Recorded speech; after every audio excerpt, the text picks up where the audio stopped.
आईना जो सच दिखाता था। रवि अपने परिवार के साथ एक नए घर में शिफ्ट हुआ था। घर बहुत बड़ा था, लेकिन अजीब बात यह थी कि उस घर में एक पुराना आईना लगा हुआ था, जिसे पहले वाले मालिक ने कभी हटाया नहीं। आईना कमरे के कोने में लगा था, पुराना, धुंधला और थोड़ा टूटा हुआ। पहले दिन ही रवि की मां ने कहा, इस आईने को मत छूना, कुछ अजीब लगता है इसमें।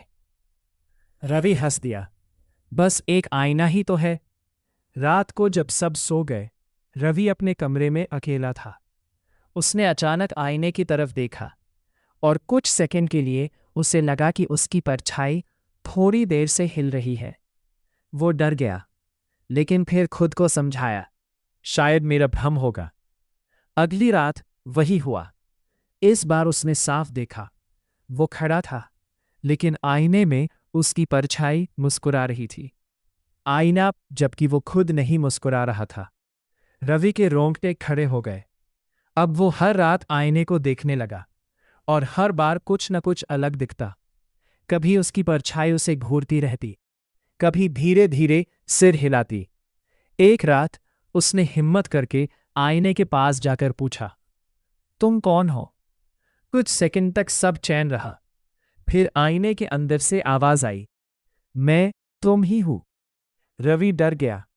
उसने तुरंत आईने पर कपड़ा डाल दिया, लेकिन उसी रात कमरे में अजीब आवाजें आने लगी। थक थक थक, जैसे कोई अंदर से आईना पीट रहा हो। अचानक कपड़ा अपने आप गिर गया, और रवि ने जो देखा, उसका खून जम गया। आईने में अब उसका कमरा नहीं दिख रहा था, बल्कि एक अंधेरा कमरा दिख रहा था, और उस कमरे में वही रवि खड़ा था, लेकिन उसकी आंखें पूरी काली थी। आईने के अंदर वाला रवि धीरे धीरे पास आया और मुस्कुराते हुए बोला, अब मेरी बारी है बाहर आने की। अगले ही पल कमरे की लाइट बंद हो गई। रवि चिल्लाया, लेकिन उसकी आवाज बाहर नहीं गई।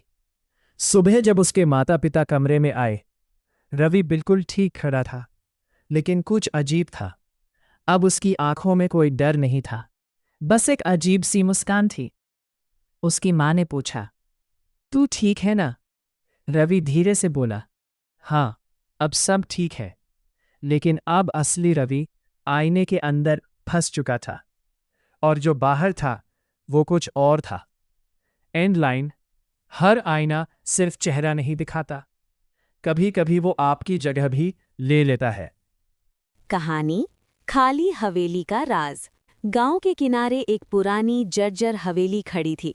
लोग कहते थे कि रात के समय वहां अजीब आवाजें आती हैं और जो भी अंदर जाता है उसका पता नहीं चलता।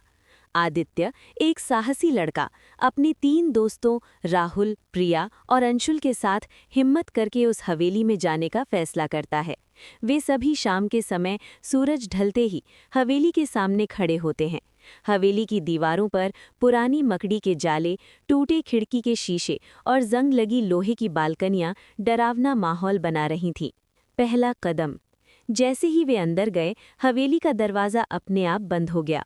आदित्य ने बताया, डरने की कोई बात नहीं है, हम सब साथ हैं। लेकिन हवा में एक अजीब ठंडी सिहरन दौड़ गई। अजीब घटनाएं। दीवारों से अचानक आवाजें आने लगीं, बाहर जाओ।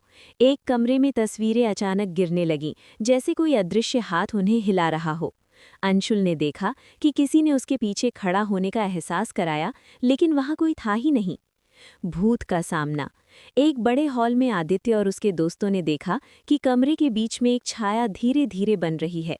छाया ने उनकी ओर देखा और अचानक एक धीमी गहरी आवाज आई, तुम्हें सच जानना है? वे डर से ठिठक गए। आदित्य ने हिम्मत करके पूछा, कौन है तुम? भूत बोली, मैं उस हवेली में रहने वाली आत्मा हूँ। कई साल पहले गांव वालों ने मेरे साथ अन्याय किया था और मेरा राज छुपा दिया गया। सच का खुलासा। भूत ने उन्हें बताया कि हवेली के नीचे एक पुराना खजाना छुपा हुआ है और वही कारण था कि गांव वाले उसे छोड़कर चले गए। भूत ने कहा कि अगर आदित्य और उसके दोस्त सच बताएंगे तो आत्मा शांति पाएगी। आखिरी दृश्य। आदित्य और उसके दोस्त सुरक्षित बाहर आए। हवेली के ऊपर का अंधेरा शांत हो गया और रात के डरावने अनुभव के बाद भी उन्हें ये यादगार और रोमांचक लगा। आदित्य ने कहा, कभी-कभी डर आपको सच तक पहुंचाता है। क्या आप भी ऐसी हवेली में जाएंगे? अगर हिम्मत है तो कमेंट में बताइए और गोलू स्टोरीज को सब्सक्राइब करना मत भूलिए।